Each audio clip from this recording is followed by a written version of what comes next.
ટ્રસ્ટીઓ છે એ બધા આપણા ભૂતપૂર્વ વિદ્યાર્થીઓ છે અને એ જ I would like to extend a warm welcome to our special guest, Mrs. Bhavika Sen. We are honored to have you with us today. Now, this session is designed to help the parents and guidance to understand early stage of their child's development and providing guidance. Now, at age from 0 to 6 years, this is the golden period for the child's brain development. Here today we discuss about how the parents should do During this period, so many queries, confusion, and stress that the parents have experienced in the raising the child. And to solve this problem, our great personality, Bhavika ma'am, provides you the guidance, support, and suggestion for your various challenges. એને train parenting નામ કહેવાય. બાળકને શું ખબર પડે? એ તો બધી જીદ કરશે, મને આકાશના તારા તોડી લાવી દો, મને આ જોઈએ, મને તે જોઈએ. That is not a parent. હમણાં બેને કહ્યું કે બીજા પેરેન્ટ સાથે કમ્પેરિઝન કરશે કે એને તો આમ કરે છે, મને આમ કરો.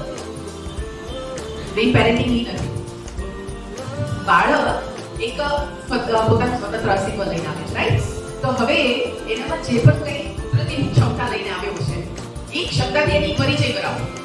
બાળકને તો ખબર નથી આ દુનિયા શું છે, આ દુનિયા શું છે, એ દુનિયાથી એને સારી રીતે એની પહેચાન કરાવી, આ દુનિયા સાથે સારી રીતે પહેચાન કરાવી કે આ દુનિયામાં શું છે તારી આસપાસ.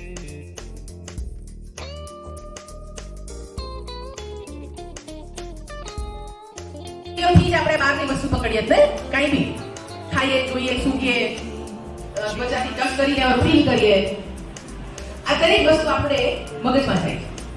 મેં આ તમને જોયા, મારા મગજમાં ગયું. હું બોલી રહી છું, તમે સાંભળી રહ્યું, તમારા મગજમાં ગયું. આજુબાજુનું વાતાવરણમાંથી આપણે આપણી 5 ઇન્દ્રિય દ્વારા પકડીએ છીએ. અને એમને કહ્યું ભાઈ કે ગ્રાસ્પ કરે, ગ્રાસ્પિંગ પાવર. ઈ આ બધી ઇન્દ્રિયોમાંથી જે પકડાય છે એનું મગજમાં પેલા કોષો વચ્ચે કનેક્શન્સ બિલ્ડઅપ થાય. ઓકે, આ મારા મમ્મી છે, આ પપ્પા છે, આ મેં ખાધું એ વસ્તુ આ છે.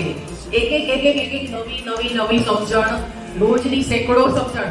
બાળક તો 0 હતું, રોજની સમજણો ઊભી થઈ રહી. જેટલું એવોઇડ કરશો ને એને ક્રેવિંગ ઊભું નહીં થાય.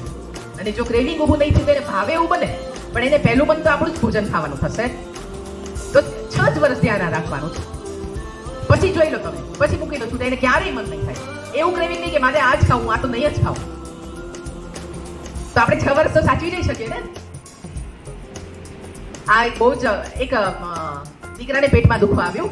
ભાવિકા મેમનો ખૂબ ખૂબ આભાર વ્યક્ત કરીએ કે એ આપણી વચ્ચે આવ્યા અને એમને આટલી નિખાલસ સાથે પોતાનું વક્તવ્ય આપ્યું. તદુપરાંત આપણે એવી પણ ઈચ્છા રાખીએ કે ભવિષ્યમાં પણ એ આપણી સ્કૂલ સાથે જોડાયેલા રહે અને આપણને અવારનવાર તેમની સેવાઓ આપતા રહે.